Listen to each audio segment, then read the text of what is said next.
የትኛውንም በሽታህን የውስጥ ህመም ቁስልህን እንዲሁ ሳይጠይቅህ የሚረዳልህ ፈጣሪ ብቻ ነው። ጠይቆ መድኃኒት የሚሰጥህ ደግሞ ዶክተር ነው። የራሱንም በሽታ አያውቅም ዶክተር እንኳን ያንተን ሊያቅ የሚችለው ራሱ ጠይቆ ነው። ከጥፍር እስከ ጸጉር ያለን በሽታ ስትነግረው በብጣቂ ወረቀት ላይ በእስክሪብቶ ጽፎ ፋርማሲ ይልካል። ባይን የሚታየው በሽታና ባይን የማይታይ በሽታ ለየቅል ናቸው። ባይን የማይታየው የውስጥ ህመም ጥያቄ ይበዛበታል፣ ፈተና ይበዛበታል፣ ጊዜ ይወስድበታል፣ ካንዱ ወደ አንዱ ይቦሳቆላል፣ ማንንም አይረዳው። ድንገተኛ አደጋ ደግሞ ሰው ደመን የሚያየው ውጫዊ ህመምን ውጫዊ ቁስልን የሚያየው ሰዎች ተረባርበው ቶሎ እሱን ለማደን ትግል ይወስዳሉ።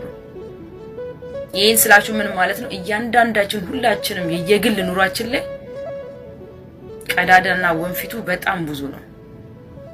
በሽታችንም ለየቅል ነው። ደስታችንም